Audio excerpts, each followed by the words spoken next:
To implement combinational logic, you will be able to use the assign statement. The assign statement goes with the following syntax.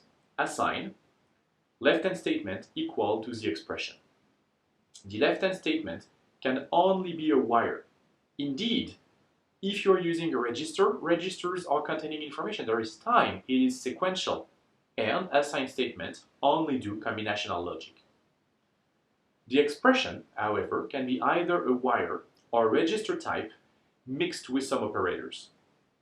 Let's go through a couple of examples. So for example, you'll see in red, wire AC, so A and C are two wires, B is a register, output is an output, meaning that also out is a wire.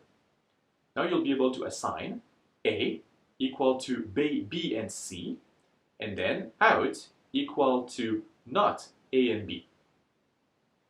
Pretty standard. You can imagine from there that you can totally imagine from there that you will be resulting in some logic circuit where A will be generated by an AND gate and out will be generated by a NAND gate.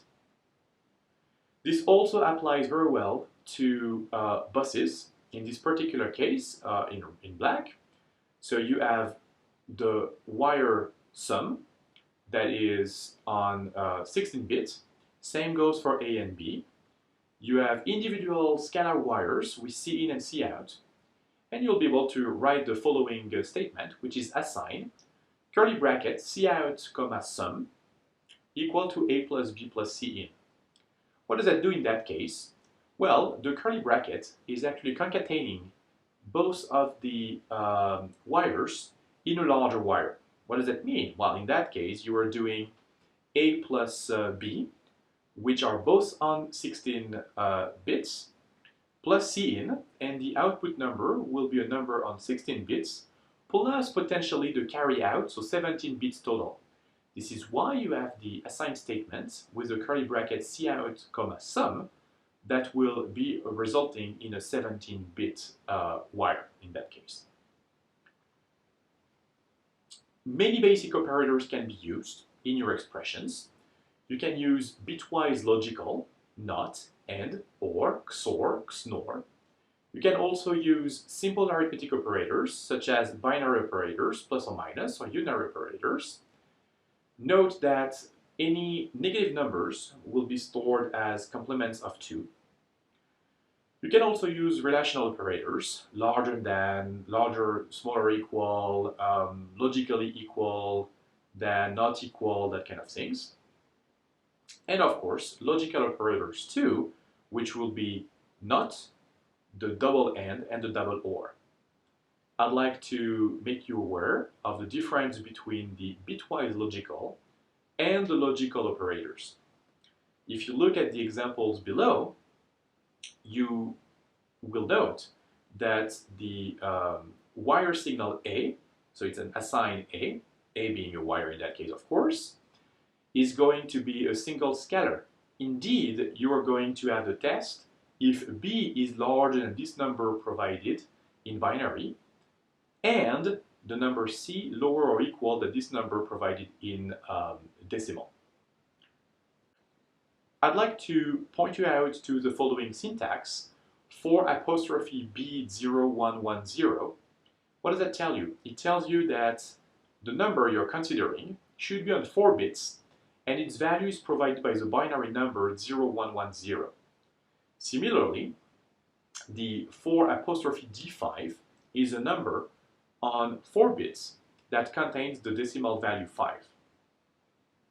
You could totally have the same thing with 10 apostrophe D5, which will be a number on 10 bits containing the value 5. So, when dealing with various operands, you need to look at the operand lengths. Indeed, when operands are unequal, of having unequal bit lengths, the shorter operator is automatically zero field in its most significant bit operation, effectively allowing you to create your arithmetic operation, your operation between those things. So let's have a look at a couple of examples.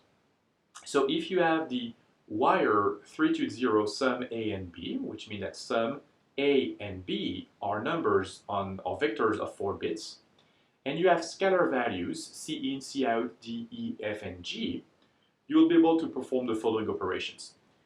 You will be able to do an assigned sum of F and A.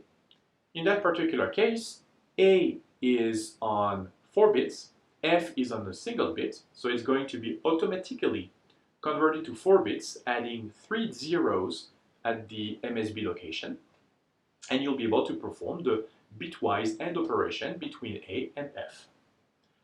The similar thing can be done with F or A, and however, it gets potentially a bit trickier when we have again our curly brackets. So as you can see on the curly brackets there, you have D, E, F, and G that are concatenated together such that you are going to create a complete 4-bit number out of those individual scalars and end that with the value A. You could also use the format for curly bracket F that is going to replicate F 4 times. You can also use the same syntax where you will have 4F equal to G. So you would going to replicate 4 times the comparison between F and G. You can also, instead of augmenting the size of your scalars or smaller bit length vectors, you can also access individual elements inside of your vectors using brackets. So in this next example, you have the sum of 0, so you're accessing the actual LSB of the sum vector, and you can perform a logical operation, G and A, again on 4 bits, with a bracket to 2, so you're accessing the bit number 2 in this particular word. Finally, you can also only extract a part of your vector, sum2 of 0, and then that will be on 3 bits, and then perform some operation on 3 bits on the other side. So, looking at more operators, I'd like to point you out to the concatenation operator that I just showed you, where you can concatenate A and B together to create a larger vector. You can replicate a given value multiple times, and you can do a combination of all of that, concatenating effectively AB, a 4-bit number containing 1001, and 4 times the A equal to B comparison. You can also have shift operations, logical shift with a left shift or a right shift. In this particular case, shifting to the right is performing division. Shifting to the left is performing the multiplication. For those who attended the embedded systems class, this is very similar to what you would do in C in a microcontroller. You have also plenty of arithmetic operators. We covered, of course, the addition and division, but you can also use the multiplication, B times C. You can do multiplication by a constant, in this particular case 2. You can do division by a given value, and you can also perform the modulo operation. Note that division and modulo can only be performed using constants.